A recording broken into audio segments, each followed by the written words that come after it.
ఉన్నటువంటి గ్రహణం పట్టింది కాబట్టి ఈ గ్రహణం టైంలో మనం ఆ గ్రహణాన్ని వీడగొట్టడానికి మరి ఇక్కడికి వచ్చి ప్రొటెస్ట్ చేస్తూ ఉన్నాం.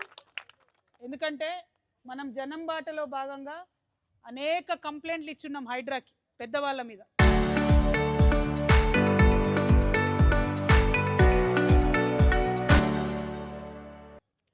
కుత్బులాపూర్లో పోయి పేదవాళ్ళ ఇండ్లు గులగొట్టిరు. నిన్నటికి నిన్న ఖమ్మంలో వెలుగుమట్లలో పోయి పేదవాళ్ళ ఇండ్లు గులగొట్టిరు. మూసీ నది చుట్టుపక్కల కూడా పేదవాళ్ళ ఇండ్లు గులగొట్టిరు.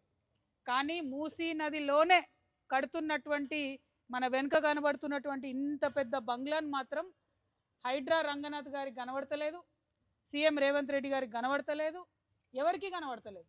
మీకు కనబడుతుందా లేదా? గ్రహణంతోనేమన్నా కళ్ళు కనబడుకునేమన్నా కనబడుతుంది కదా మనందరికీ. మరి ఎందుకు హైడ్రా కనబడతలేదు? ఇది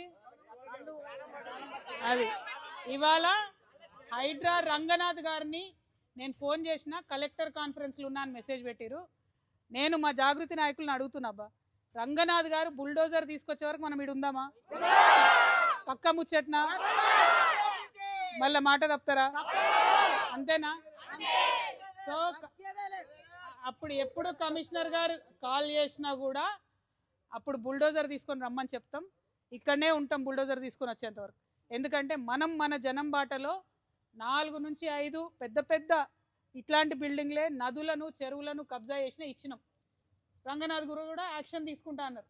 ఎక్కడ యాక్షన్ తీసుకోలే. యాక్షన్ ఎక్కడ తీసుకున్నారు? ఖమ్మంలో వెలుగుమట్లలో 600 మంది పేద ప్రజలను అక్రమంగా భూదాన్ ల్యాండ్లకి వెళ్ళి తీసి బయటేసారు. ఖచ్చితంగా ఖమ్మం కూడా పోతాం ఒకరోజు. కానీ ఇవాళ ఇక్కడ మూసీ నదిలో ఆ పక్కన మధు పార్క్ రిడ్జ్ అనేటటువంటి మధ్యతరగతి వాళ్ళు కట్టుకున్నటువంటి అపార్ట్మెంట్స్ ఉన్నాయి. ఆ అపార్ట్మెంట్ కట్టి 20 ఏళ్ళు అయింది. అక్కడికి పోయి అది తీసేయమని లొల్లి పెడుతున్నారు. కానీ ఇది ఇప్పుడిప్పుడే కడుతురు కదా, దీంట్లో ఎవరికి నష్టం జరగలే కదా. మరి ఇప్పుడిప్పుడే మూసీ నదిలో కడుతుంటే ఎందుకు దీన్ని ముట్టుకుంటలేరు? మాకు ఈ ప్రైవేట్ వాళ్ళతోనేం పంచాయతీ లేదు, ఖచ్చితంగా ప్రభుత్వంతోనే మా పంచాయతీ. పర్మిషన్ ఇచ్చింది బీఆర్ఎస్ ప్రభుత్వం.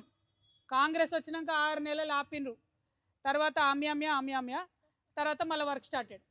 కాబట్టి ఇవాళ మేము ఒకటే అడుగుతున్నాం, న్యాయం అందరికి ఒకటే ఉండాలి. ఫైట్ చేద్దామా? పక్కా ముచ్చట్నా?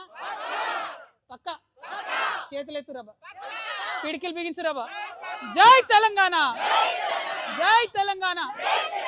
కాపాడుకుంటాం మూసీ నదిని, పరిరక్షించుకుంటాం తెలంగాణ వనరులను. జై తెలంగాణ, జై జాగృతి, జై జాగృతి, జై తెలంగాణ. హైడ్రా అంటే బుల్డోజర్ లావా అనాలి. చరిత్ర సృష్టించినోడు ఇప్పుడు ఆ చరిత్రని తిరగరాయబోతున్నాడు. అబద్ధాల గోడల్ని బద్దల కొట్టి నిజాలను రాగా మీ ముందుంచబోతున్నాడు. నిజమైన వార్తల కోసం వెంటనే డౌన్లోడ్ చేసుకోండి రా యాప్ని.